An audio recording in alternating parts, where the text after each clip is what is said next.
पर a volume of 10 meter cube of liquid is supplied with 100 kilo calorie of heat.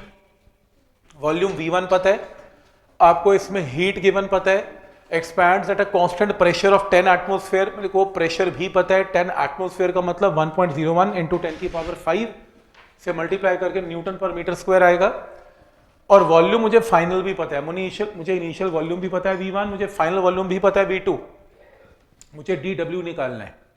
अब DW ये इसमें जो है प्रोसेस कौन सा है, आइसोथर्मल, पता नहीं क्या ये प्रोसेस एडियाबैटिक, नहीं पता नहीं, बोला ही नहीं उसने कुछ भी। अगर कुछ भी ना बोले फिर वर्क डन PdV लगा दो, और करोगे भी क्या, क्योंकि आपको चेंज इन वॉल्यूम तो पता ही है V1 एंड V2, तो लगा दो PdV। प्रेशर आपको पता है, वॉल्यूम का चेंज आपको पता है, क्योंकि सब कुछ SI में पता है, तो वर्क डन जूल में आएगा। पॉइंट नंबर 1, ये स्टेप क्लियर है, वर्क डन की वैल्यू आ गई। फिर मुझे क्या निकालना है, चेंज इन इंटरनल एनर्जी। आपको इस केस में DQ भी पता है, किलो कैलोरी है, इसको कैलोरी में कन्वर्ट करेंगे। जो वर्क डन आया वो जूल में आया। देखो या तो सारा काम जूल जूल जूल करते रहो, या कैलोरी कैलोरी कैलोरी करो, एक ही चीज हो सकती है। जैसे जूल है, मैंने कैलोरी में कन्वर्ट करने के लिए 4.2 से डिवाइड कर दिया, तो मेरे पास वर्क डन किस में आ गया, कैलोरी में आ गया। मेरे को इस क्वेश्चन में DQ पता है, और मुझे क्या निकालना है, DU निकालना है। DU की वैल्यू क्या होगी, DQ minus DW। DW first part से आ गया, DQ किलो कैलोरी है, तो कैलोरी में कन्वर्ट करके 10 की पावर 3 से मल्टीप्लाई किया, आंसर लेकिन फाइनली कैलोरी में आएगा। आप चाहे तो अपना आंसर जूल में निकाल सकते हैं, चाहे तो अपना आंसर सिर्फ कैलोरी में भी निकाल सकते हैं। क्या ये पॉइंट यहां तक क्लियर है, चेक कर लो प्लीज, कोई डाउट है इसमें? ठीक है यहां तक। तो इसमें DQ तो गिवन ही था, P गिवन है, DB गिवन है, PdV से वर्क डन आ गया। अब DU आपको पता है, DQ आपको पता है, सॉरी DW आपने निकाल लिया, तो फर्स्ट लॉ से सॉल्व करके किसकी वैल्यू आएगी, DU की वैल्यू आएगी। क्या स्टेप समझ में आ रहा है सबको कि फर्स्ट लॉ की एप्लीकेशन क्या है इसमें? ठीक। नेक्स्ट है internal energy of a monatomic gas is 1.5 nRT। ये क्या गिवन है ना, U। Change in internal energy नहीं है, ये इंटरनल एनर्जी है as a function of temperature.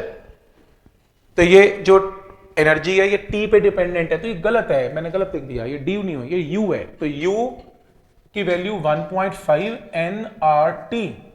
और सोचो अगर मुझे DU निकालना है तो 1.5 N और R तो कांस्टेंट है, यहां पर क्या आएगा, DT। अब ये चेंज आ जाएगा, तो वो फंक्शन ऑफ टेम्परेचर है, वो इंटरनल एनर्जी है, ये चेंज इन इंटरनल एनर्जी है। 1 मोल ऑफ हीलियम गैस है, एंड एरिया आपको गिवन है, और gas is heated slowly in a process during which total of 42 joule of heat is given to the gas. DQ कितना है, plus 42। Heat दी जा रही है गैस को, तो इट्स प्लस 42, ली जाती बाहर निकाली जाती तो माइनस 42, इसमें दी जा रही है तो प्लस 42। क्या निकालना है, अगर टेम्परेचर राइजेस थ्रू, राइजेस का मतलब DT की वैल्यू 2 है। अब सोचो ना, DU is equal to 1.5, number of moles इस क्वेश्चन में कितने की बने, 1। R की वैल्यू 8.31 जूल में, DT की वैल्यू कितनी है, 2। तो यहां से किसकी वैल्यू आ जाएगी, DU की वैल्यू आएगी। ये तो क्या हुआ है देखो, थोड़ा इसमें DU की जगह DT करना चाहिए मेरे को, DT ऐसे, अब सही है, अब सही है। DU is equal to 1.5 into 1 into R into DT, solve करके जूल में इंटरनल एनर्जी का चेंज आ गया। क्या ये पॉइंट यहां तक क्लियर है? तो U पता है T की फॉर्म में, इंटरनल एनर्जी DU आ गई DT की टर्म में, तो यहां से DU की वैल्यू आ गई। क्या निकालना है, find the distance move by the piston. ये क्या है, पिस्टन कितना मूव किया, मेरे को क्या पता पिस्टन कितना मूव किया, बोलो कैसे निकालेंगे, लॉजिक है, पिस्टन की मूवमेंट कैसे निकल सकती है, क्या निकालूं, तो शुरू कहां से करूं, प्रेशर से, चलो, और फिर उसके बाद प्रेशर से वर्क कौन बोला, work done. Work done is equal to F into, हाँ चलो okay, P into V, PdV, okay, PdV done, सही है। DW work done is PdV, पहला स्टेप क्लियर है, ठीक है। dw is equal to p into dv। dv क्या है? Area into dx। याद है एरिया ऑफ क्रॉस सेक्शन और पिस्टन कितना मूव किया? dx। यही तो कैलकुलेट करना है dx। आपको क्या चाहिए? Work done. आपको प्रेशर तो पता ही है, प्रेशर है 100 किलो पास्कल। ये लो, पास्कल का मतलब न्यूटन पर मीटर स्क्वायर होता है। प्रेशर आपको पता है, एरिया आपको पता है। अब ये ध्यान से काम करना पड़ेगा। कैसे? जो प्रेशर है वो SI में है, एरिया किस में है? CGS में। तो ठीक है, फिर एक काम करो, 8.5 इंटू 10⁻⁻⁴ करके मीटर स्क्वायर कर लेते हैं ऐसे। अब आपको ये एरिया पता है, आपको प्रेशर पता है, क्या चाहिए आपको? dw। वर्क डन क्या होता है? क्या होगा वर्क डन? अब ये मत कहना PdV, ठीक है, वो तो मैं यूज ही कर रहा हूं PdV। dw में क्या पुट करूं? कहां से आएगा dw? फ्रॉम फर्स्ट लॉ से आएगा, बिल्कुल सही। तो dq is equal to du plus dw। ये निकालना है। du मेरे पास है, ये रहा जो फॉर्मूला गिवन था du। dq मेरे को क्वेश्चन में ऑलरेडी गिवन है, dq गिवन है, du आपने निकाल लिया, सॉल्व करके क्या आएगा? dw। उस dw को यहां पुट करके क्या आएगा? dx। कैलकुलेट कर लो। पॉइंट समझ में आ रहा है कि क्या लॉजिक है इसमें? फिर से एक बार देखो, इस क्वेश्चन के अंदर क्या गिवन है? इस क्वेश्चन में ये गिवन है कि आपके पास एक, ये रहा, इमेजिन करना है, ये एरिया गिवन है पिस्टन का ए। पहले इस बात को समझें, ए, ये पिस्टन यहां से यहां आ गया तो आपको डिस्प्लेसमेंट निकालनी है कितनी? dx। ऐसे तो ये जो वॉल्यूम है वो कितना है? dv। dv क्या होता है? a into dx, area into distance. Work done क्या होता है? dw, p dv। और मैंने क्या बताया इसमें कि dv की जगह क्या लिख सकते हैं? a dx। आपको ये निकालना है, एरिया आपको पता है, प्रेशर आपको पता है, ऐसे में कन्वर्ट कर लेंगे। dw नहीं पता, dw के लिए dq is du plus dw। अगर मैं ये निकाल दूं यहां से तो ये वैल्यू से dx आ जाएगा। dw के लिए du आपको पता है, 1.5 nRT को कन्वर्ट करके du निकाल लिया था, एंड आपको dq भी गिवन है इस क्वेश्चन में 42 जूल। इन दोनों को माइनस करके क्या आएगा? dw को यहां पुट करके क्या आएगा? dx। यही निकालना है। अब यूनिट कन्वर्जन आपका काम है, अब यूनिट्स को कैसे SI में कन्वर्ट करते हो ये आपको देखना है। बट बेसिक लॉजिक क्लियर है कि पिस्टन की मूवमेंट कैसे आएगी। ये समझ में आ रहा है सबको? पिस्टन की मूवमेंट कैसे कैलकुलेट की जाएगी कि पिस्टन कितना मूव किया। प्रेशर में फिर कह रहा हूं आपको पता है, एरिया आपको पता है, सेंटीमीटर स्क्वायर को मीटर स्क्वायर में कन्वर्ट कर लेना और dw यहां से निकाल लेना। du आपको पता है और dw भी आपको पता है, dq भी आपको पता है। तो यहां से जब आप सॉल्व करेंगे तो माइनस करके कुछ dw की इसकी वैल्यू आएगी, फिर यहां पर dw पुट करेंगे, प्रेशर आपको पता है, एरिया आपको पता है, मीटर स्क्वायर में dx की वैल्यू आएगी आपसे। तो पॉइंट समझ में आ रहा है कि क्या लॉजिक है इसमें, कैसे सोचना है इस टाइप की प्रॉब्लम को? कोई डाउट इसमें?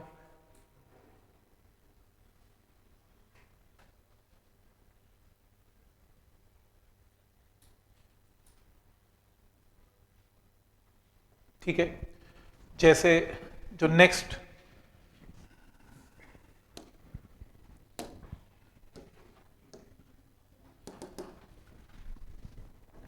पार्ट है, इसी की कॉन्टिन्यूशन में ये असाइनमेंट 4-5 क्वेश्चन की असाइनमेंट है। सिर्फ आपको इसमें वो हिंट दे रही है कि आपने स्पेसिफिक हीट को यूज कैसे करना है।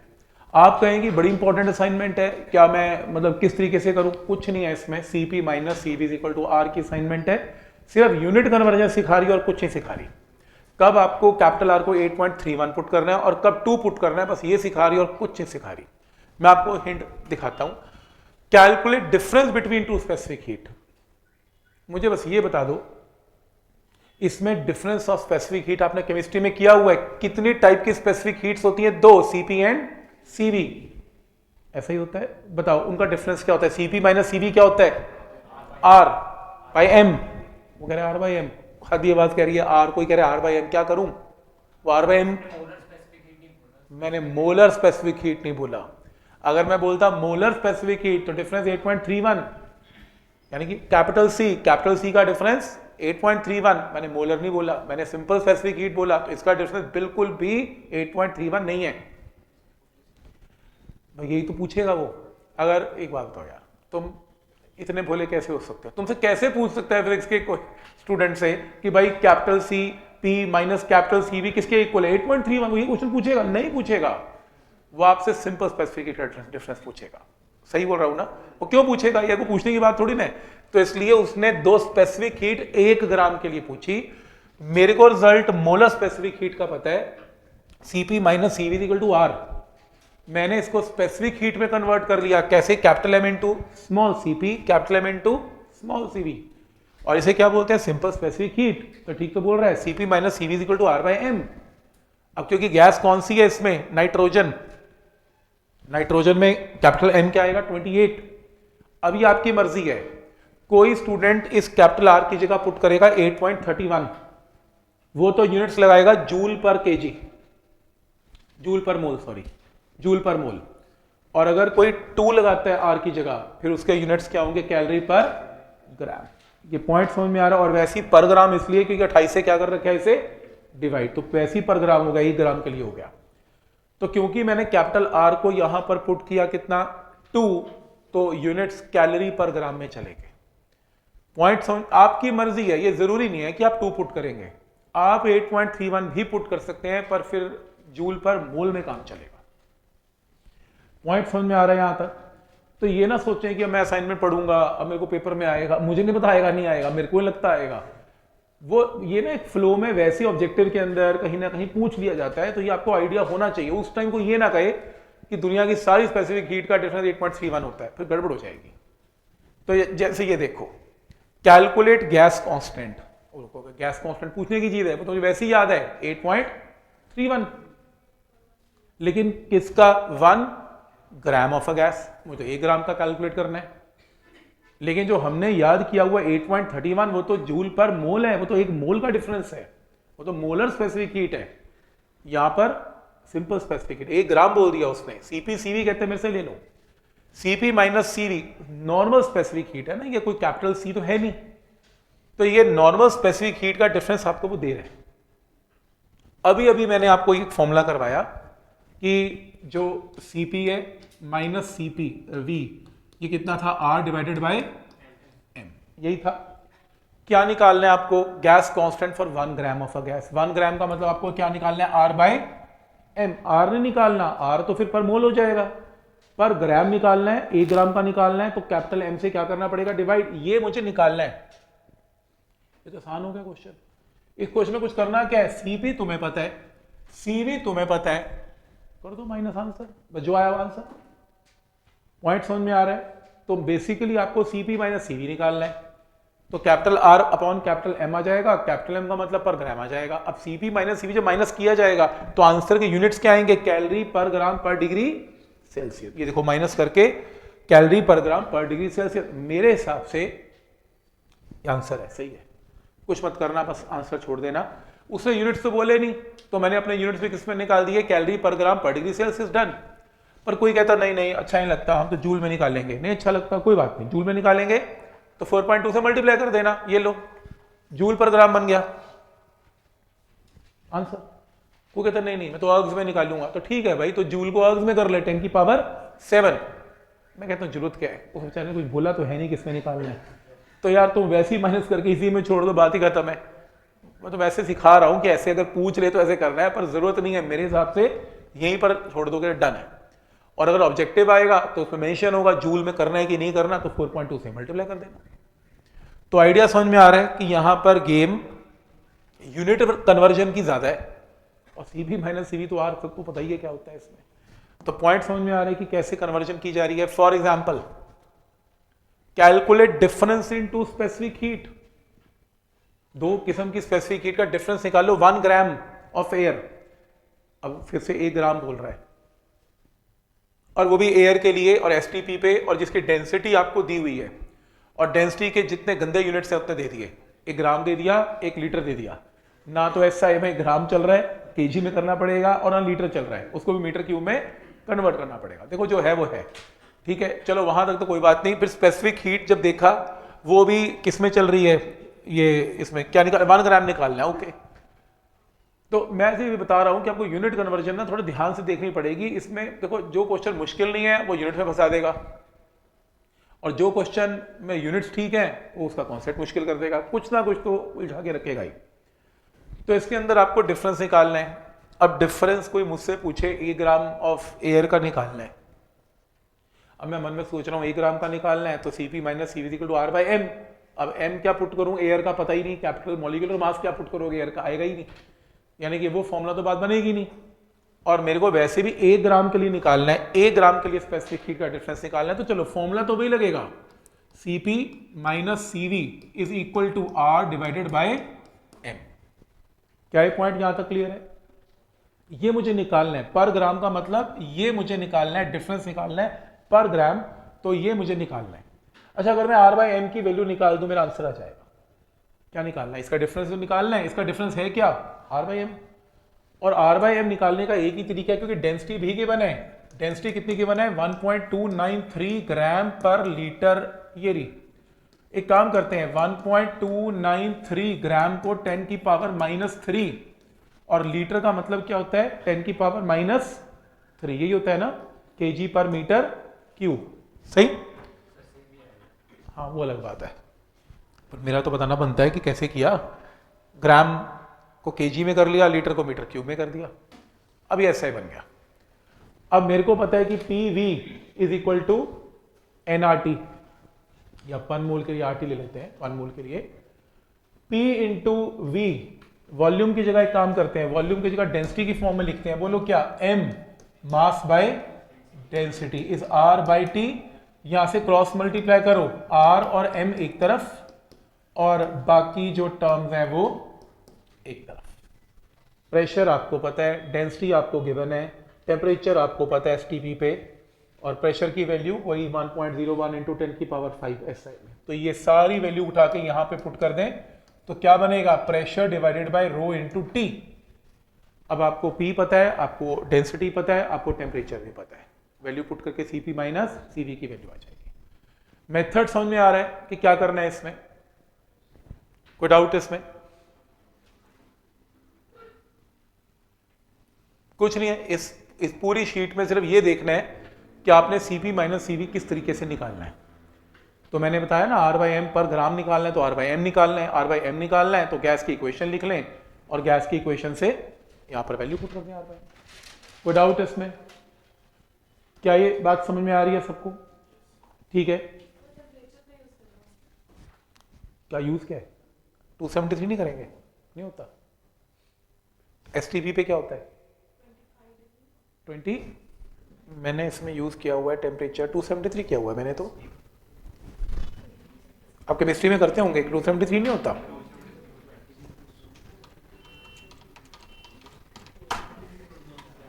टू 273 है, कितना यूज किया हुआ है, हाँ ठीक होता है, ठीक होता है। और वैसे भी मेरे को इतनी केमिस्ट्री आती नहीं है, 270। हाँ तो उतना ही है उसमें यूज, लिखा तो यही है, मैंने तो इसी के साथ किया है क्वेश्चन। इसने भी STP स्टैंडर्ड टेम्परेचर प्रेशर पे temperature is most commonly 0 degree Celsius देखा हुआ इसमें। अब मुझे पता नहीं है,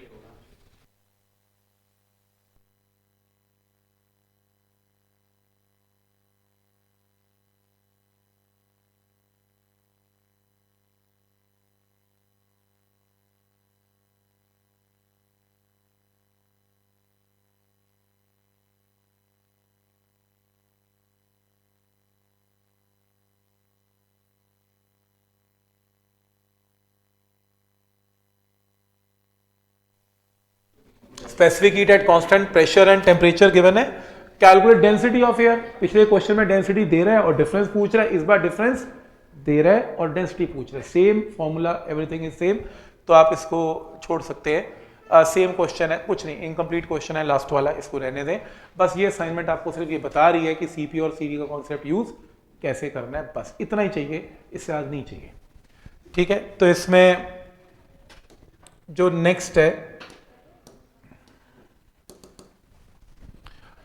गैस की इक्वेशंस के ऊपर क्वेश्चन है, इसको कैसे यूज करना है एक बार प्लीज इसे देखते हैं।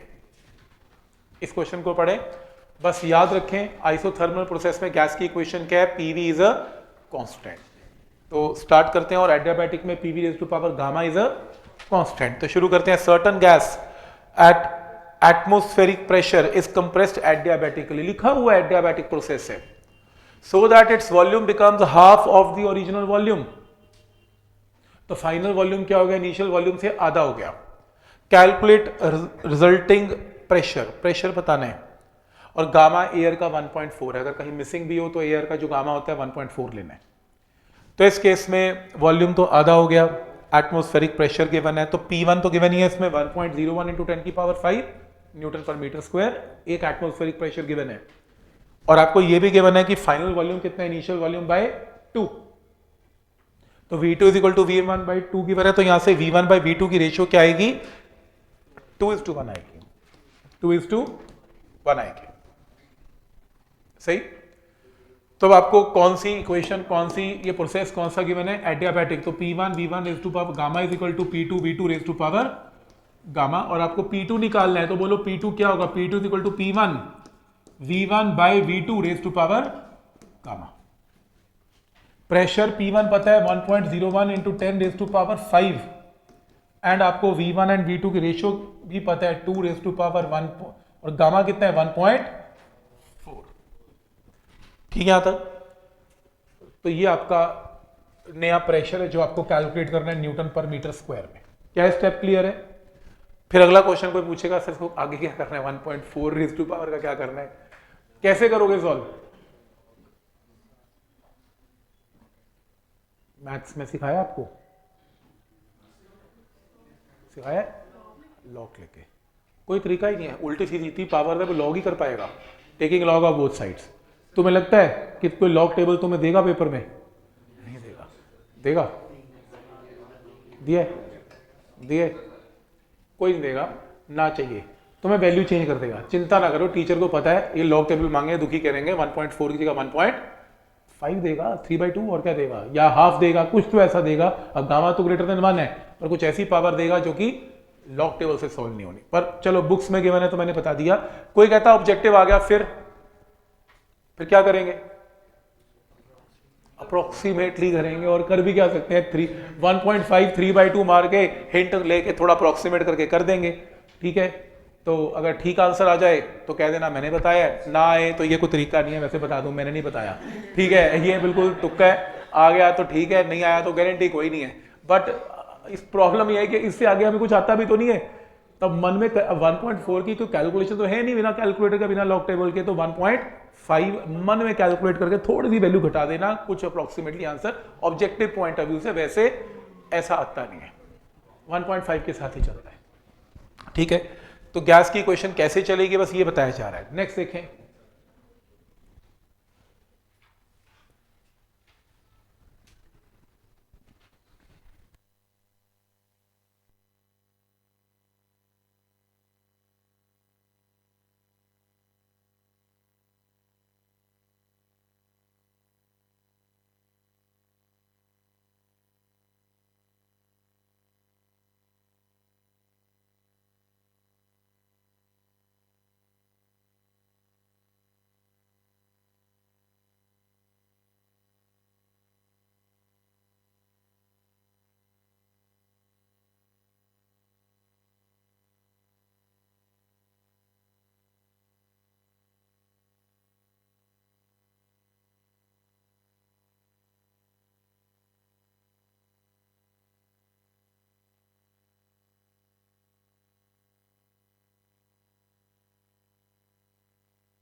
Gas is suddenly compressed to 1/4 of its original volume, तो V2 is equal to V1/4। Calculate rise in temperature, देखो ध्यान से, राइज इन टेम्परेचर कितना इंक्रीज हुआ, ओरिजिनल टेम्परेचर 27 है यानी कि 300 केल्विन है, तो फिर फॉर्मूला टेम्परेचर वॉल्यूम का चाहिए, एडियाबैटिक प्रोसेस है 1.5, ये बोला तो नहीं एडियाबैटिक, में एडियाबैटिक मान क्यों रहा हूं, क्योंकि सडनली कंप्रेस्ड स्लो प्रोसेस क्या होता है आइसोथर्मल, और क्विक प्रोसेस क्या होता है एडियाबैटिक। तो एडियाबैटिक प्रोसेस, और वैसे भी गामा गिवन है और एक सडनली कंप्रेस्ड है, टेम्परेचर एंड वॉल्यूम की एक ही इक्वेशन है, T raise to power gamma -1 is a constant. तो क्रॉस मल्टीप्लाई करके T2 एक तरफ T1 एक तरफ, V1 एंड V2 की रेशियो क्वेश्चन में गिवन है ऑलरेडी 1/4 यानी सॉरी 4, V1/V2 4, गामा की वैल्यू क्वेश्चन में गिवन है 1.5, मैंने बोला था ना जानबूझ के 1.5 देगा, और इनिशियल टेम्परेचर 300 केल्विन, 1.5 - 1 क्या होता है 0.5, 0.5 का मतलब √½ तो सॉल्व करके 600, इनिशियल टेम्परेचर कितना था 300, नया टेम्परेचर कितना है 600, दोनों को माइनस करके चेंज कितना आएगा 600 - 300 इज 300 केल्विन, चेंज आ गया 300 केल्विन। 300 केल्विन या 300 डिग्री सेल्सियस एक ही बात है, क्योंकि चेंज में कोई फर्क नहीं पड़ता। क्या ये पॉइंट यहां तक क्लियर है कि क्या लॉजिक है? कौन सी, देखो ये असाइनमेंट में कुछ नहीं है, कौन सा फॉर्मूला लगाना है बस ये क्लियर है और कुछ नहीं है। देखो मैं आपको बता देता हूँ एनसीईआरटी कैसे काम करती है। ये क्या करेगी, पहले एक असाइनमेंट की थी अपने जिसमें ना डीयू का ही एनसीवीडीटी करते गए बस, फिर इसने क्या किया आर की असाइनमेंट बना दी, सीपी - सीवी की बनाई, फिर इसने क्या किया गैस की इक्वेशन कैसे काम करती हैं, फिर 3-4 क्वेश्चन वर्क डन कैसे काम करते हैं, फिर फर्स्ट लॉ की इक्वेशन में सारी चीजें इकट्ठी कैसे काम करती है, और कॉम्पिटिशन के सारे क्वेश्चन सारी इकट्ठी चीजों पे चलते हैं। ऐसे है, अभी हम एक चीज कर रहे हैं तो इजी लग रहा है, फिर एकदम ये सारी असाइनमेंट्स का कॉन्सेप्ट इकट्ठा यूज हो रहा है। अभी आज के लेक्चर में आपको आइडिया हो जाएगा जाते हुए, और कल की क्लास में तो बहुत ही क्लियर आइडिया हो जाएगा कि हाँ सच में ये सारी चीजें काफी इंपॉर्टेंट थी जो हम काफी हफ्ते 10 दिन से कर रहे हैं, वो एक ही क्वेश्चन में ना 3-4 चीजों को इकट्ठा यूज करता हुआ दिखाई देगा आपको। ठीक है, तो इसमें ये आंसर है। नेक्स्ट देख लो, tyre pumped to a pressure of 6 atmosphere, pump से हवा भर दी 6 एटमोस्फेरिक प्रेशर की, सडनली बस फट गया टायर। फटने के बाद एटमोस्फेयर जो प्रेशर है वो कितना हो गया 1 क्यों, खुली हवा में तो हवा चली गई, तो 1 एटमोस्फेरिक प्रेशर। तो नेक्स्ट है, यानी कि P1 पता है 6 था और P2 पता है नया फाइनल 1 हो गया। रूम टेम्परेचर 15 को 273 ऐड करो 288 केल्विन है T1, क्या निकालना है टेम्परेचर ऑफ एस्केपिंग एयर, तो T2 निकालना है।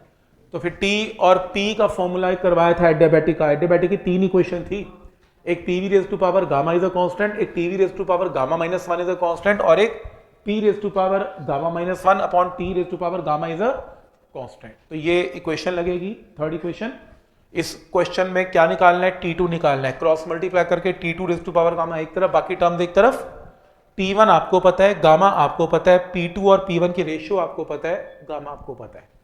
सॉल्व कैसे करना है मेरे को पता नहीं, लॉग ऑफ बोथ साइड्स करके करना है, ऐसा क्वेश्चन नहीं आएगा। कैलकुलेशन छोड़ दो, भी लॉग वाली कैलकुलेशंस कभी नहीं आती, कोई टेंशन नहीं है, इजी कैलकुलेशंस आएंगी, बट आपको इतना समझ में आ गया कि फॉर्मूला क्या लगेगा, बस कि क्या इसमें फॉर्मूला एप्लीकेबल है, बस इतना समझ लो। कैलकुलेशन वाइज कोई कॉम्पिटिशन रुकने वाला, कोई लॉग टेबल नहीं चाहिए आपको, ना कोई लॉग देने वाला है वो आपको, बट आपको आइडिया समझ में आ रहा है। आपको ये पता होना चाहिए कि जब मैं बोलूंगा ऑब्जेक्टिव क्वेश्चन में कि एडियाबैटिक इक्वेशन लगाओ प्रेशर और टेम्परेचर की, तो आपको बस ये पता हो कि आपको ये इक्वेशन लगानी है। बात बताओ क्या स्टेप यहां तक क्लियर है? ठीक है, जैसे 200 centimetre cube of gas V1 पता है, compress to 100 centimetre cube V2 पता है, एट एटमोस्फेरिक प्रेशर P1 पता है, find resultant pressure change is slow, नया प्रेशर निकालो, चेंज स्लो का मतलब process is isothermal, and sudden compression मतलब एडियाबैटिक।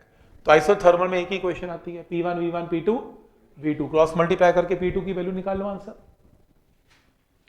सही है। और अगर यही चीज कौन सी है सडन, सडन में क्या आएगी P1 V1 gamma P2 V2 gamma, cross multiply करके P2 की वैल्यू आ जाएगी, सारी वैल्यू तुम्हें गिवन है, तो ऐसे छोड़ दो कोई दिक्कत नहीं है। तो आपको गैस की क्वेश्चंस का आइडिया हो गया कि बस इसमें इंपॉर्टेंट एक ही चीज है, स्लो और सडन।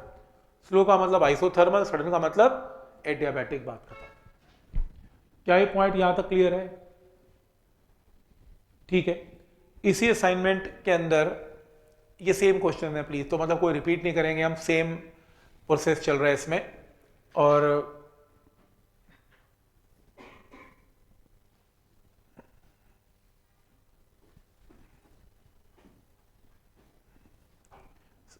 गैस सारी की सारी क्वेश्चन गैस की क्वेश्चंस के ही हैं, यहां से करेंगे, ये करेंगे। देखो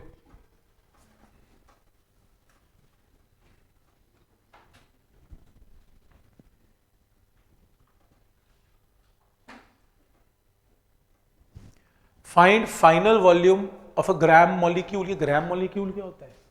1 मोल।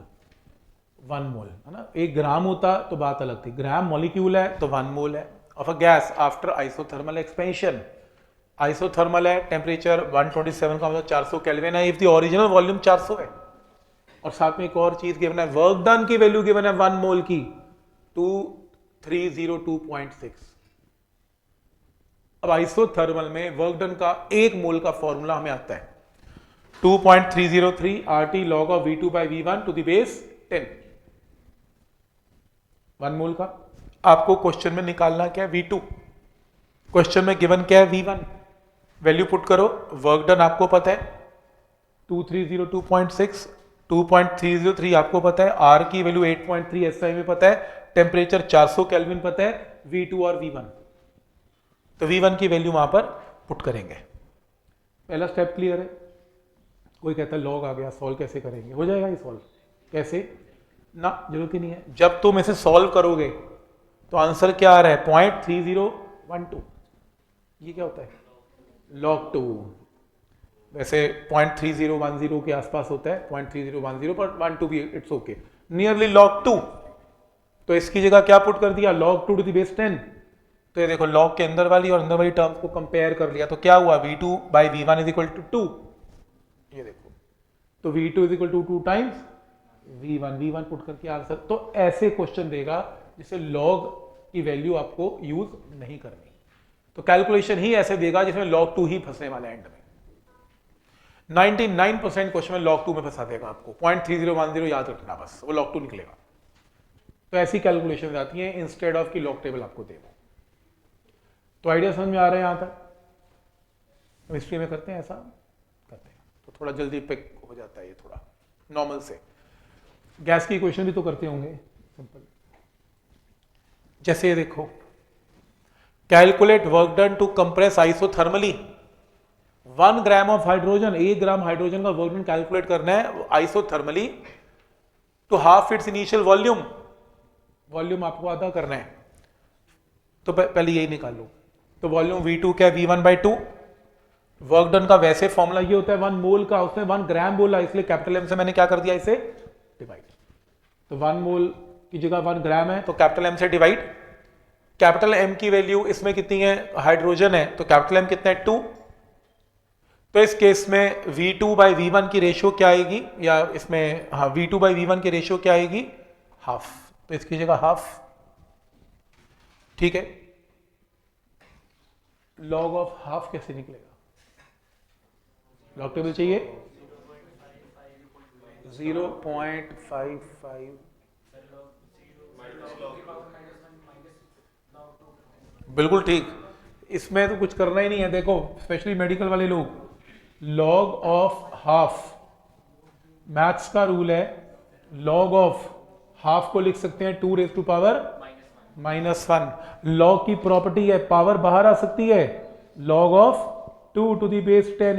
ये देखो, तो -1 इंटू 0.3010। इन शॉर्ट वो ठीक कह रहे हैं, लॉग हाफ तो -log 2 होता है, माइनस बाहर आ गया ना, तो -log 2। तो इसलिए स्पेशली मेडिकल के लोग, नॉन मेडिकल के लोग भी नहीं। ठीक है, समझ में आ रहा है आप लोगों को? बेसिक है।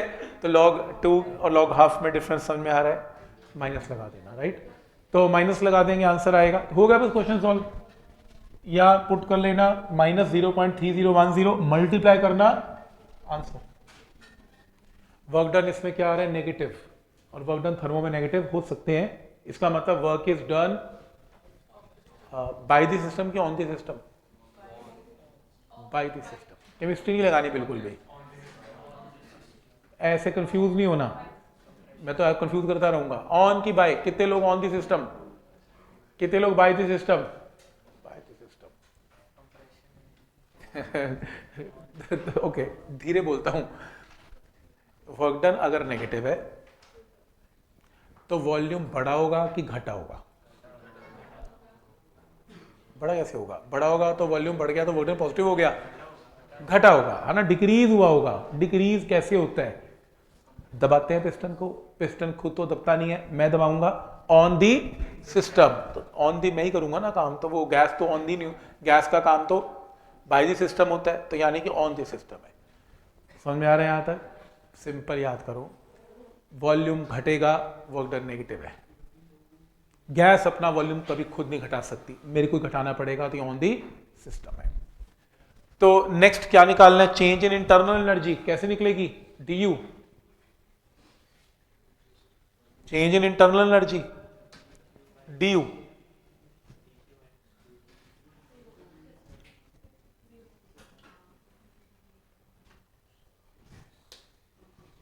डी जीरो है, आइसोथर्मल प्रोसेस है। अभी सोच क्या रहे हो? टेम्परेचर कांस्टेंट नहीं, टेम्परेचर जीरो नहीं है, टेम्परेचर कांस्टेंट है। टेम्परेचर कांस्टेंट है तो फिर डी यू क्या है? जीरो। और डी क्यू निकालना हो तो डी क्यू क्या होता है? D you plus D W. अब आइसोथर्मल प्रोसेस का डी यू तो जीरो है, तो जो आपका वर्क डन आया, ये लो, वही आपकी क्या आ गई? हीट आ गई। और अगर हीट कैलोरीज में कन्वर्ट करनी है तो कोई बात नहीं, 4.2 से क्या कर देते हैं, ये लो आंसर। पॉइंट समझ में आ रहा है यहां तक? तो मतलब ऐसा मत करना आइसोथर्मल प्रोसेस आया था सर, हमें ना डी क्यू निकालने का फॉर्मूला नहीं आता था, फर्स्ट लॉ लगाना पड़ेगा। तुम्हें सिर्फ और सिर्फ वर्क डन कैलकुलेट करने का फॉर्मूला आता है बस, और तुम्हें कुछ नहीं आता। हद से हद डी यू आता है, N C V D T बस। लेकिन हालात लग नहीं रहे डी यू ऐसे, क्योंकि सी वी की बातें कुछ और होती हैं न्यूमेरिकल्स की। इसमें तो वैसे डी यू जीरो है, इसमें तो वैसे भी आइसोथर्मल प्रोसेस है। बट समझ में आ रहा है कि कैसे करना है, यही तो सीखना है। देखो चैप्टर का नाम क्या है? थर्मोडायनेमिक्स में 2 चैप्टर हैं, first law and second law. हम कौन सा कर रहे हैं? तो हर क्वेश्चन में क्या लगेगा? बस होगी बात खत्म, ठीक है। और अगर तुम्हें थर्मो की प्रॉब्लम समझ में ना आए कि क्या लगेगा, तो ये भी सुन लो, फर्स्ट लॉ ही लगेगा। थर्मो में है ही फर्स्ट लॉ, सेकंड में तो सेकंड ये जो क्वेश्चन है वो तो कार्नोट साइकिल पे, हीट इंजन पे है, वो तो दिखते हैं हीट इंजन का न्यूमेरिकल है, फर्स्ट लॉ ही लगेगा। तुम्हें कुछ ना समझ में आए, अपने मन से बस फर्स्ट लॉ लगवा के देख लेना, बाकी देखी जाएगी जो होगा, ठीक है। समझ में आ रहा है यहां तक? ज्यादातर क्वेश्चन में फर्स्ट लॉ लगता हुआ देखोगे। लो, केमिस्ट्री की प्रॉब्लम है, सैंपल ऑफ हाइड्रोजन जिसका मास गिवन है 6 ग्राम, आइसोथर्मल प्रोसेस है, 300 केल्विन, वॉल्यूम डबल है। How many moles of H2? ये क्या बात बनी? 6 ग्राम में नंबर ऑफ मोल्स निकाल लो, 3। केमिस्ट्री है तो 6 ग्राम में कितने मोल्स हैं? तो 6 को 2 से डिवाइड करके 3। What is the final temperature? Same 27। क्यों? आइसोथर्मल प्रोसेस है, टेम्परेचर की वैल्यू विल रिमेन सेम, तो सेम कर दो। Next, what is work done? तो वर्क डन का फॉर्मूला लगा लो। वर्क डन का फॉर्मूला क्या है? 2.303 RT log of V2 by V1, लेकिन ये 1 मोल का है, हमारे पास कितने मोल्स हैं? 3, तो रिजल्ट को 3 से क्या करना पड़ेगा? मल्टीप्लाई। और V2 V1 की रेशियो तो आपको पता ही है, यहां से सॉल्व करके आंसर आएगा। पॉइंट समझ में आ रहा है सबको कि क्या लॉजिक है इसमें? ठीक है। जैसे कई क्वेश्चंस आपको दिखेंगे जिसमें आपको ऐसा दिखेगा कि वो आपको ना पीवी डायग्राम देगा, ये वॉल्यूम और ये प्रेशर। जैसे ये कहेगा कि ये लो, तो आपका प्रेशर और वॉल्यूम का ये डायग्राम देगा, आपको कहेगा इसका वर्क डन कैलकुलेट करो। क्या करें?